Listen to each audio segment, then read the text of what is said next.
കൃഷ്ണ ഗുരുവായൂരപ്പ നമസ്കാരം. സ്വാഗതം, ചാനലിലേക്ക് സ്വാഗതം. നാരായണീയത്തിലെ 6-ാം ദശകം, അതിൽ 3 വരെയുള്ള ശ്ലോകങ്ങൾ അർത്ഥം നോക്കി നമ്മൾ ഇന്ന് 4-ാമത്തെ ശ്ലോകം നോക്കാം. അപ്പോൾ ഇതുവരെ നമ്മൾ ഭഗവാന്റെ ശരീരത്തിൽ 14 ലോകങ്ങളെയും ദർശിച്ച കാര്യം പറഞ്ഞു.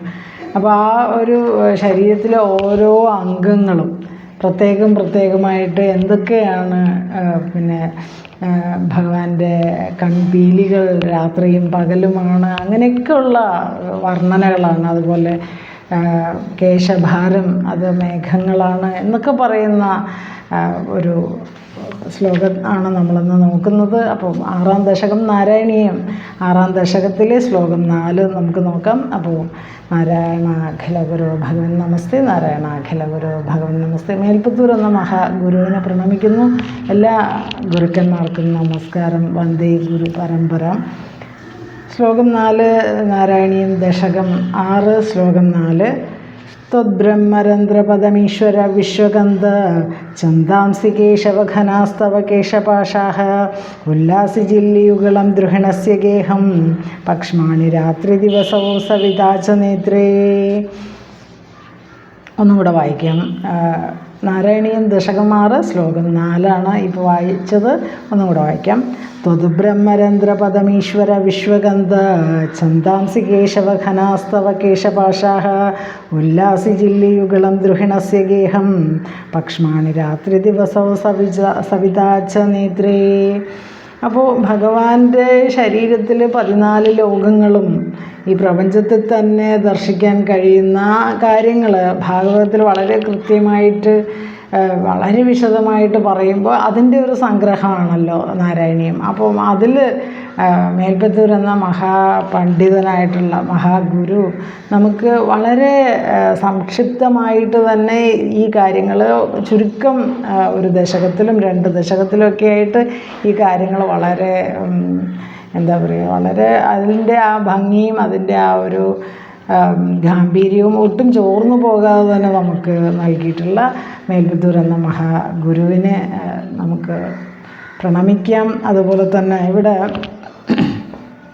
ഇവിടെ പറയുന്നത് വിശ്വത്തിന് കാരണഭൂതനായ അല്ലയോ ഗുരുവായൂരപ്പ, ഭഗവാന്റെ ബ്രഹ്മരന്ധ്രം, അതായത് ഈ ഭാഗം ബ്രഹ്മരന്ധ്രം ഛന്ദസ്സുകളാകുന്നു എന്ന് പറയുമ്പോൾ, അതായത് വേദങ്ങളാകുന്നു എന്നോ അല്ലെങ്കിൽ ഇച്ഛ, ഈ സൃഷ്ടിക്ക് കാരണമായ ഇച്ഛയാകുന്നു എന്നോ അങ്ങനെയൊക്കെ പറയാം. ഇച്ഛ എന്നും വേദം എന്നും ഒക്കെ അർത്ഥമുണ്ട് ഛന്ദസ് എന്ന് പറയുമ്പോൾ.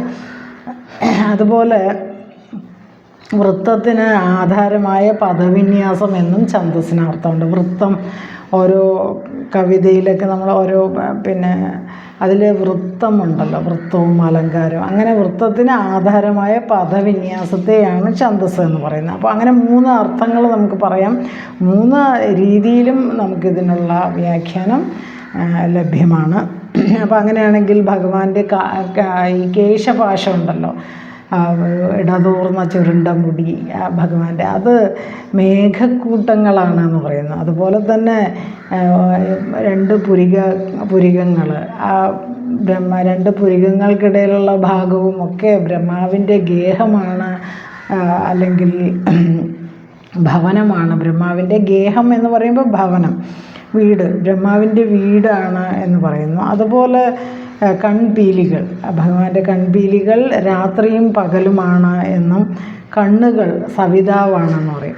അങ്ങനെ വളരെ വിശദമായിട്ട് ആ ഒരു 14 ലോകങ്ങളെയും ഭഗവാന്റെ ശരീരത്തിൽ കാണുകയും അതിനെ വിശദീകരിക്കുകയും ചെയ്യുന്നു ഇവിടെ മേൽപ്പത്തൂർ എന്ന മഹാഗുരു. അപ്പോൾ വാക്കുകളുടെ അർത്ഥം നോക്കാം. ത്വദ്ബ്രഹ്മരന്ധ്രപദമീശ്വര വിശ്വഗന്ധ ചന്ദാംസി കേശവഘനാസ്തവ കേശപാശാഃ ഉല്ലാസിജില്ലിയുഗളം ദ്രുഹിണസ്യ ഗേഹം പക്ഷ്മാണി രാത്രി ദിവസോ സവിതാ ച നേത്രേ. ഇപ്പം എന്താ പറയുന്നത്? ഹേ എന്ന് വിളിക്കുന്നുണ്ട്, ഈശ്വര എന്നുള്ള ഒരർത്ഥം. ഹേ ഈശ്വര വിശ്വഗന്ധ, വിശ്വത്തിന് ഗന്ധമായ ഈശ്വര അല്ലെങ്കിൽ ഗുരുവായൂരപ്പ, ത്വത് ബ്രഹ്മരന്ധ്രപദം, ത്വത് അങ്ങയുടെ ബ്രഹ്മരന്ധ്രപദം, അങ്ങയുടെ ബ്രഹ്മരന്ധ്രം തലയുടെ ആ മുകൾ ഭാഗത്ത് വരുന്ന ആ ബ്രഹ്മരന്ധ്രത്തിൻ്റെ ആ സ്ഥാനം ഛന്ദാംസി, ഛന്ദസ്സുകളാകുന്നു. ഹേ കേശവ, അല്ലയോ കേശവ, തവ കേശപാശാഹ, അങ്ങയുടെ ഭഗവാന്റെ കേശപാശങ്ങൾ, ചുരുണ്ട മുടിയും നല്ല ഭംഗിയുള്ള മുടിയാണല്ലോ ഭഗവാന്. കേശപാശങ്ങൾ ഘനാഹ, മേഘങ്ങളാകുന്നു എന്ന് പറയുന്നു. അതുപോലെ ഉല്ലാസി ചില്ലിയുഗളം, ഉല്ലസിക്കുന്ന 2 യുഗളം എന്ന് പറയുമ്പോൾ 2, ചില്ലിയുഗളം 2 പുരികങ്ങൾ. ഉല്ലസിക്കുന്ന യുഗളം അല്ലെങ്കിൽ ഉല്ലസിക്കുന്ന 2 പുരികങ്ങൾ. ദ്രുഹിണസ്യ ഗേഹം, ബ്രഹ്മാവിൻ്റെ ഗേഹം ഭവനം അല്ലെങ്കിൽ വീട് എന്നർത്ഥം. അപ്പോൾ ബ്രഹ്മാവിൻ്റെ വീട് ഈ പുരികങ്ങളുടെ ഇടയിലുള്ള ഒരു ഭാഗമാണെന്നാണ് പറയുന്നത്. അപ്പോൾ പിന്നെ എന്താണ്, രാത്രി പക്ഷ്മാണി കൺപീലികൾ രാത്രി ദിവസവും, രാത്രിയും പകലവുമാണ്. രാത്രി തന്നെ, ദിവസം അല്ലെങ്കിൽ പകൽ. നേത്രേ കണ്ണുകൾ 2, സവിതാച്ച 2 കണ്ണുകളിനെ സവിത എന്ന് പറയുന്നുണ്ട്. സവിത എന്ന് പറയുമ്പോൾ സൂര്യനും ആകുന്നു എന്നാണ്. 2 കണ്ണുകൾ സൂര്യനാണ്. അപ്പോൾ സവിതാവിനും സൂര്യനും തമ്മിലുള്ള ഒരു ചെറിയ വ്യത്യാസം കൂടെ ഇവിടെ നമുക്ക് പറഞ്ഞിരുന്നു. ഇവിടെ സുഷുമ്ന നാഡിയിലെ മേലറ്റത്ത് തലയോട്ടിയുടെ മധ്യഭാഗത്ത് ഉള്ള ഒരു സൂക്ഷ്മമായിട്ടുള്ള ഒരു ദ്വാരം, അതിനെയാണ് ബ്രഹ്മരന്ധ്രം എന്ന് പറയുന്നത്. ചെറിയ കുട്ടികളുടെ ആണെങ്കിൽ തല ഇവിടെ ഇങ്ങനെ തൊട്ട് നോക്കുമ്പോൾ അവിടെ സോഫ്റ്റായിരിക്കുക. അവിടെ ഒരു ചെറിയ ദ്വാരമുണ്ട്. അതിലൂടെയാണ് ശരിക്കും പ്രാണൻ നമ്മുടെ ശരീരത്തിലേക്ക്, നമ്മൾ അമ്മയുടെ ഗർഭപാത്രത്തിൽ നമ്മളൊരു കുഞ്ഞായിട്ടിരിക്കുമ്പോൾ ആ ഒരു ശിശു രൂപം കൊള്ളുമ്പോൾ ആദ്യമായിട്ട് ആ പ്രാണൻ അതിലേക്ക് കയറുന്നത്, അല്ലെങ്കിൽ ബോധമനസ്സ് എന്നോ അതെല്ലാം കയറുന്നത് ഈ ബ്രഹ്മരന്ധ്രത്തിലൂടെയാണെന്നാണ് പറയുന്നത്. അപ്പോൾ ഭഗവാനെ വിരാട് പുരുഷനായിട്ട് സങ്കല്പിക്കുന്നു. പ്രപഞ്ചം തന്നെ ഭഗവാനായിട്ട് സങ്കല്പിക്കുമ്പോൾ ആ ബ്രഹ്മരന്ധ്രം ഛന്ദസ്സുകളാണ് എന്ന് പറയും. ഛന്ദസ് എന്ന് പറഞ്ഞാൽ ഇച്ഛ എന്നും അർത്ഥമുണ്ട്, വേദങ്ങൾ എന്നും അർത്ഥമുണ്ട്. അതുപോലെ വൃത്തത്തിന് ആധാരമായ പദവിന്യാസം എന്നും അർത്ഥമുണ്ട്. ഇച്ഛ എന്ന് പറയുകയാണെങ്കിൽ പലതരത്തിൽ പറയാം. ഭഗവാന്റെ മായയെ പ്രേരിപ്പിച്ചാണ് പ്രപഞ്ചമായിട്ട് അത് മാറിയത്. അപ്പോൾ ആ ഭഗവത് ഇച്ഛ, ഭഗവാന്റെ ആ ഒരു ഭഗവത് ഇച്ഛയാണ് ഈ പ്രപഞ്ചമായിട്ട് മാറിയത്.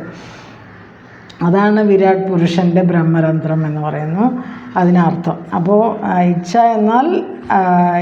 എന്ന അർത്ഥം സ്വീകരിച്ചാൽ പ്രപഞ്ചമായിട്ട് ഭവിക്കാൻ മായയെ പ്രേരിപ്പിച്ച ഭഗവതിച്ഛ, പ്രപഞ്ചമായിട്ട് ഭവിക്കാൻ വേണ്ടി മായയെ പ്രേരിപ്പിച്ചു ഭഗവാൻ.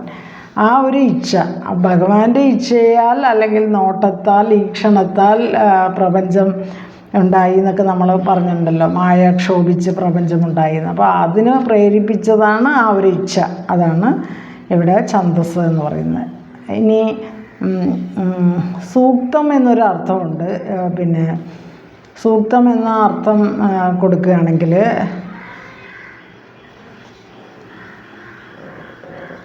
വേദങ്ങളൊക്കെ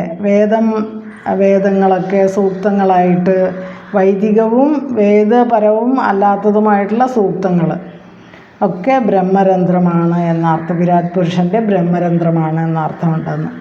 ഇനി വേദം എന്ന അർത്ഥമാണ് അതിന് സ്വീകരിക്കുന്നത്. അപ്പോൾ ഛന്ദസ്സിനുള്ള പല അർത്ഥങ്ങളാണ് പറയുന്നത്. ഛന്ദസ്സിന് വേദം എന്ന അർത്ഥം, ഇച്ഛ എന്നുള്ള അർത്ഥം സ്വീകരിക്കാം. അപ്പം അത് നേരത്തെ പറഞ്ഞു. ഇനി വേദം എന്ന അർത്ഥം സ്വീകരിക്കാം. വേദമാണെങ്കിൽ ബ്രഹ്മരന്ധ്രം തന്നെ വേദങ്ങളാണ് എന്ന് പറയാം. ബ്രഹ്മാവിൻ്റെ ബ്രഹ്മരന്ധ്രം തന്നെ വേദങ്ങളാണ്.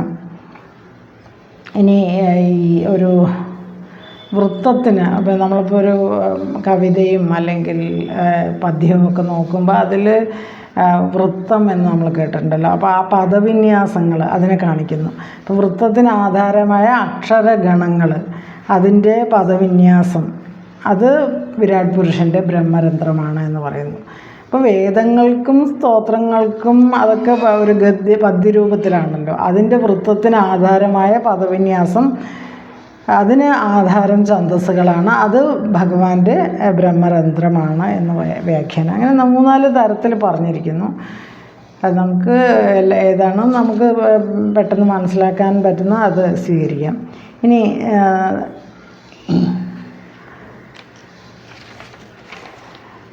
അതുപോലെ കേശവനാണ് ഭഗവാൻ എന്ന് പറയുമ്പോൾ കേശിയെ വധിച്ചത് കൊണ്ട് കേശി എന്ന അസുരനെ വധിച്ചത് കൊണ്ട് കേശവൻ എന്ന് പറയാറുണ്ട്. എന്നാൽ കേശവൻ എന്ന് പറയുമ്പോൾ ഭഗവാന്റെ വിരാട് പുരുഷ രൂപത്തിലെ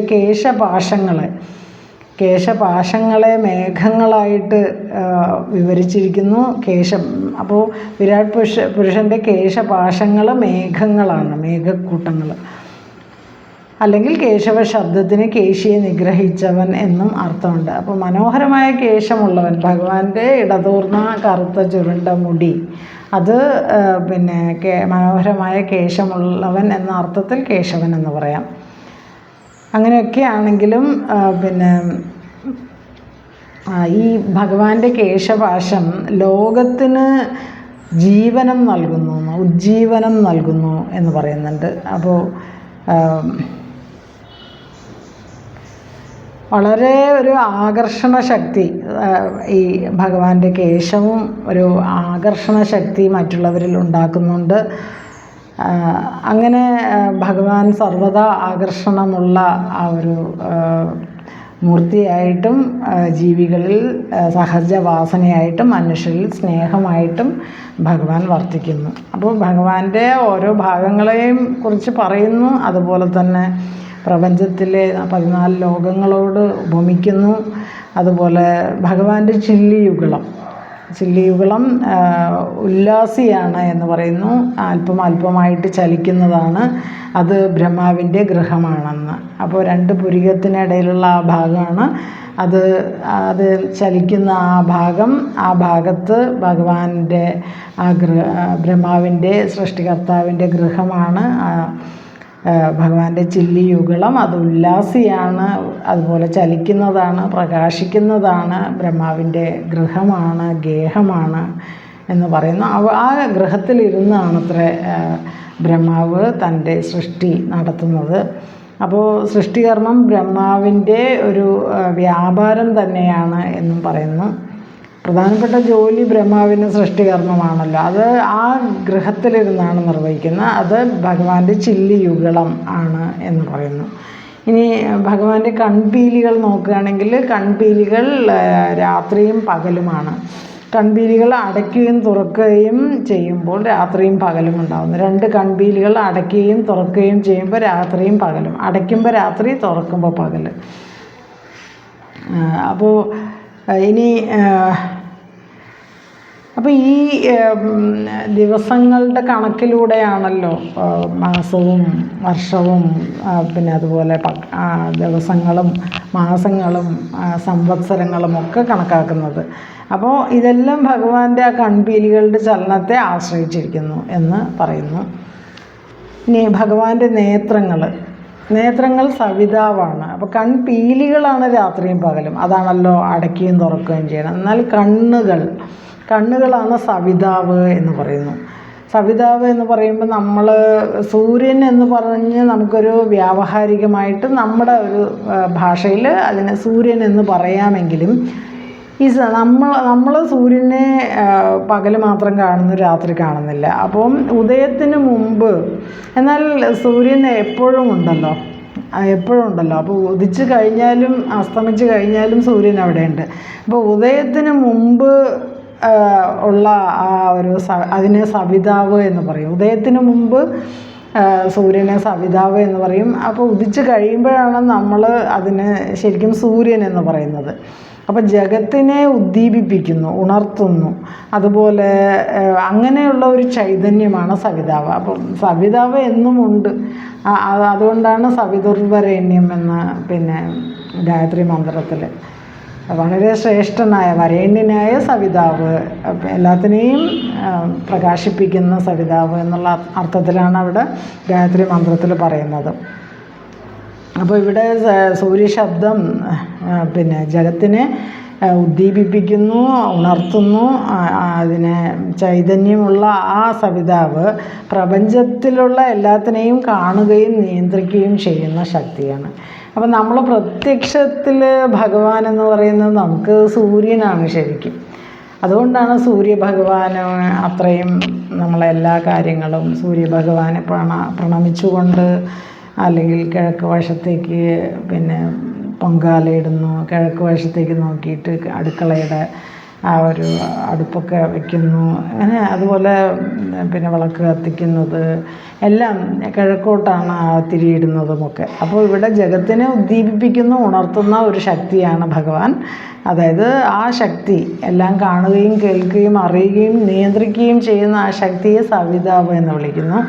അത് നമ്മളുടെ ഭാഷയിൽ സൂര്യൻ എന്നാണെങ്കിൽ അത് ഉദിക്കുന്നതിന് മുമ്പ് അത് തന്നെ ആ ഒരു ശക്തിയെ സവിതാവ് എന്നും, ഉദിച്ചു കഴിഞ്ഞാൽ നമ്മളതിനെ സൂര്യൻ എന്നും പറയുന്നു.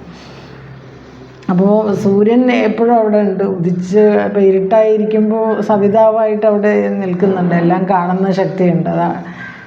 അപ്പോൾ ഇത്രയും ഭാഗത്ത് പറഞ്ഞത് ഭഗവാന്റെ അല്ലയോ ഗുരുവായൂരപ്പ, അങ്ങയുടെ ബ്രഹ്മരന്ധ്രം എന്ന് പറയുന്നത് ഛന്ദസ്സുകളാണ്. ഛന്ദസ് എന്ന് പറയുമ്പോൾ ഇച്ഛ എന്നും അതുപോലെ വേദം എന്നും പിന്നെ വേദത്തിൻ്റെ ആ ഒരു സ്തോത്രങ്ങളുടെ വൃത്തത്തിന് ആധാരമായ പദവിന്യാസം എന്നും ഒക്കെ അർത്ഥം പറയാം. അങ്ങനെ ആവുന്നു. അതുപോലെ തന്നെ അല്ലയോ കേശവ എന്ന പദം ഉപയോഗിച്ചിരിക്കുന്നു. അങ്ങയുടെ കേശപാശങ്ങൾ മേഘങ്ങളാണ്. അതുപോലെ രണ്ട് പുരികക്കൊടികൾ ബ്രഹ്മാവിൻ്റെ ഗൃഹമാണ്, ഭവനമാണ്. കൺപീലികൾ രാത്രിയും പകലുമാകുന്നു. 2 കണ്ണുകൾ സവിതാവാകുന്നു എന്നും പറഞ്ഞുകൊണ്ടാണ് ഈ ഒരു ശ്ലോകം അവസാനിപ്പിക്കുന്നത്. ഇത്രയും ഭാഗം ഗുരുവായൂരപ്പന് സമർപ്പിക്കുന്നു. നമ്മുടെ ശ്ലോകം ചൊല്ലാം. ത്വദ്ബ്രഹ്മരന്ധ്രപദമീശ്വര വിശ്വഗന്ധ ചന്ദാംസി കേശവഘനാസ്തവ കേശപാശാഃ ഉല്ലാസിജില്ലിയുഗളം ദ്രുഹിണസ്യ ഗേഹം പക്ഷ്മാണി രാത്രി ദിവസൗ സവിതാ ച നേത്രേ. ഇത്രയും ഭാഗങ്ങൾ ഗുരുവായൂരപ്പന് സമർപ്പിക്കുന്നു. ഹരേ കൃഷ്ണ. ഗുരുവായൂരപ്പ കായേന വാചാ മനസേന്ദ്രിയൈർവ ബുദ്ധ്യാത്മനാ വാ പ്രകൃതേ സ്വഭാവാത് കരോമി യദ്യത്സകലം പരസ്മൈ നാരായണായേതി സമർപ്പയാമി. സർവം ശ്രീകൃഷ്ണാർപ്പണമസ്തു. ഓം തത്സത്. അടുത്തൊരു വീഡിയോയിൽ കാണുന്നവരെ നന്ദി, നമസ്കാരം. ഹരേ കൃഷ്ണ.